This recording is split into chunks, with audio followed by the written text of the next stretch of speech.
मैं पुलिस में हूँ, डिप्टी एसपी हूँ एसटीएफ। जी जी मैंने तमाम आतंकवादी और अपराधियों को मैंने मारा। जी अब मुझसे बार बार कहा था कि आप इस काम से विरत रहिए, दुश्मनी बहुत बड़ी। मैं 50 एनकाउंटर किया। जो समाज के कंटेंट किलर हैं, वसूली वाले हैं, अभी मैं एसटीएफ में हूँ।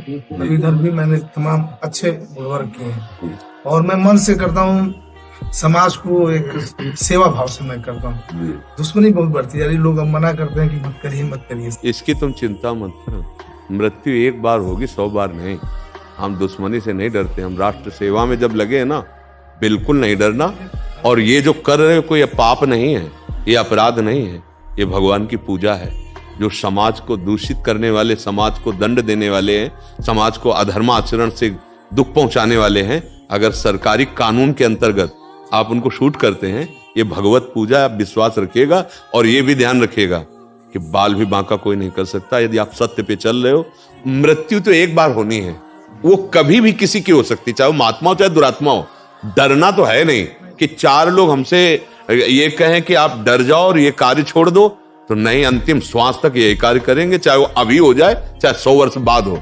इस बात में आप मस्त रहेला, ठीक है ना। हम लोग का कार्य ऐसा है महाराज जी, कभी कभी विधि से हटके और कठोरता अपनानी पड़ती नहीं, वो कठोरता ही विधि है। आप ये मत समझिए कि वो विधि नहीं है, कठोरता ही विधि है। कहीं कहीं क्रूरता का उपदेश ही दिया जाता है। अर्जुन को भगवान कह रहे हैं इनके गले काटो। किनके सामने? कौन है? भीष्म पितामह जी, गुरु द्रोणाचार्य जी, कृपाचार्य जी, महत पूजनीय जन है, लेकिन वो अधर्म के पक्ष में खड़े हैं। तो क्रूरता का उपदेश दिया जा रहा है छात्र धर्म के अनुसार, तो इनके गले काट, इनको मार।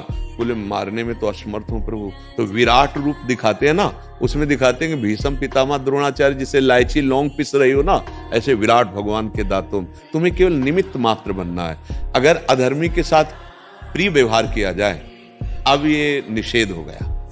अगर अधर्मी के साथ अप्रिय और क्रूरता का व्यवहार किया जाता है, अब ये विधि हो गई। कहीं कहीं जो हमारी शास्त्रीय पद्धति है उसको समझना पड़ता है। कहीं कहीं जिसे हम धर्म समझते हैं वो अधर्म हो जाता है, और कभी कभी जिसे हम अधर्म समझते हैं वो धर्म हो जाता है। एक बार एक सत्य वक्ता बैठे हुए थे और कुछ गौ हत्यारे गौओं को खदेड़ कर पकड़ रहे थे, तो वो गौएं उनके आश्रम में छुप गए।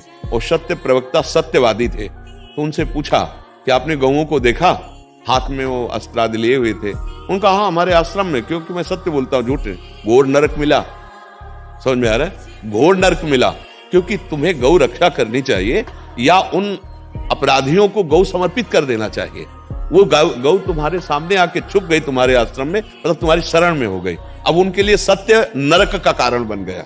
तो हमें ये देखना है कि जैसे अपराधी है, उसके लिए विधि दंड है, तो दंड रूपी विधि के द्वारा हम उसकी पूजा कर रहे हैं। क्योंकि चोर, अपराधी, हिंसक जो ऐसे आताताई समाज को दुख देने वाले हैं, इनका स्वागत इसी से होगा। तो आपको कभी नहीं सोचना कि ये विधि का उल्लंघन है, नहीं, उस समय क्रूरता ही विधि है।